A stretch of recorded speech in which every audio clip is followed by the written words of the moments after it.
I was born in Damascus, Syria. As you know, it's the oldest city that is continuously inhabited in the world. So it's a very interesting place. And the minorities, including the Christians and the Jews, were located on the edge of the city, and that's where our ancestral home was, which was across the street from the Eastern Orthodox Patriarchate. So when I was a kid, anytime I would leave my house to go to school or go anywhere, this is where all the artisans were doing their own things, including the metalwork. So the first thing you hear are, all of these artisans using their instruments and the hammer, making designs and inlaying silver and stuff like this. But I did not pay attention to it, except I got used to see that. My interest started on our first visit to Damascus after we moved to the United States in 1974, where I visited this area, and I was totally fascinated by the degree of fine art of what these artisans do. I mean, these artisans came from generations, from one generation to the other. They teach the kids and they take over the artistic work. And at that time, the majority of the artisans were Jewish. They were excellent, did fantastic work. There were a few Christians, but mainly Jewish people. Then the Jews immigrated from Syria to Israel and the United States, and the Christians and the Muslims took over. So that's why you see in the early pieces a lot of Jewish designs. You see the Star of David and stuff like this. So there are a lot of Jewish pieces and very, very few Christian pieces. I was very fortunate to have gotten few of them. I started looking for some pieces, and I found some wonderful pieces in some antique shops, but mainly in auctions, especially Sotheby's and Christie's in London and New York. So I bought few, and the more you start buying, the more you discover more about that art and the depth of this art. I concentrated on Damascus work, which is the most beautiful.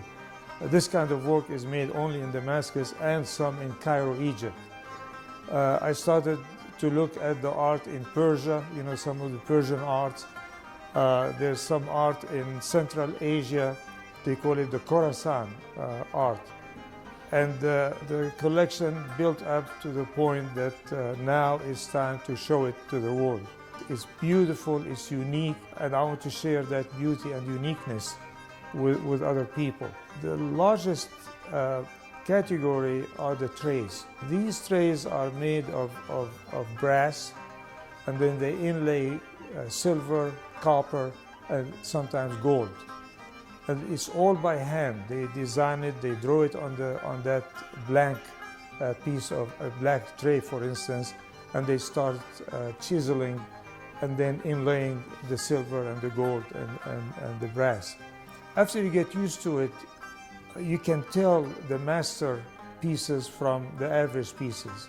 So there's also the vases. They have some beautiful vases, and we have a nice collection of that. There are the bowls, and these are either inlaid with silver and gold and brass, or just engraved.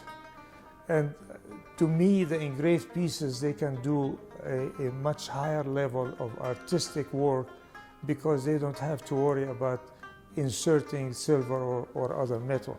Then you have the boxes, jewelry boxes.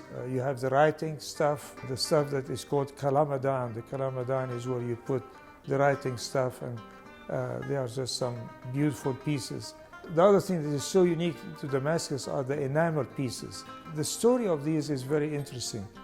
There was a Christian family in the late 19th century, around 1860, 1870, the Sarraf family. And they are the ones who started this art. And unfortunately, it stopped after they died.